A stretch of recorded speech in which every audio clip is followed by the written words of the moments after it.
வணக்கம். குழந்தைங்ககிட்ட நம்ம பேசும்போது எப்போவும் வார்த்தையை நம்ம யூஸ் பண்ணுறத பார்த்து யூஸ் பண்ணணும். ரொம்ப நல்ல வார்த்தைகளை தான் பேசணும்.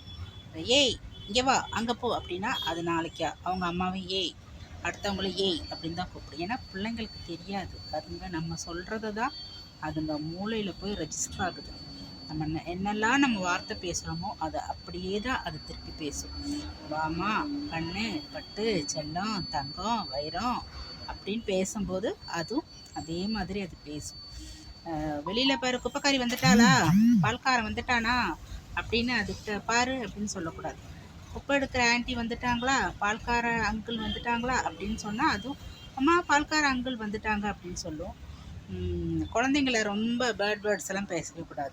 தூங்கி எந்திரிக்கும் போதே மாடு, தடி மாடு, இப்படி மாடு மாதிரி படுத்து தூங்குறிய கழுத, குரங்கு, அப்படிலாம் அந்த வார்த்தைகளெல்லாம் யூஸ் பண்ணவே கூடாது. நம்ம எப்பவும் வார்த்தைகளை யூஸ் பண்ணும்போது நல்லா யோசித்து அதுங்கக்கிட்ட நம்ம உபயோகப்படுத்தணும். ஏன்னா நம்ம நம்ம பேசுகிறது நம்ம செய்கிறது தான் அந்த பிள்ளைங்க அப்படியே ரிப்பீட் பண்ணுதுங்க. நீங்கள் இது வரைக்கும் எப்படி இருந்தாலும் பரவாயில்ல, ஒரு குழந்தை உங்களுக்கு வந்துருச்சுன்னா நீங்கள் அதுக்கு ஏற்ற மாதிரி நல்ல வார்த்தைகளை பேசுங்க.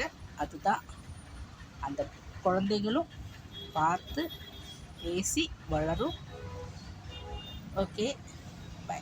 சேனல் பிடிச்சிங்கன்னா சப்ஸ்கிரைப் பண்ணுங்கள்.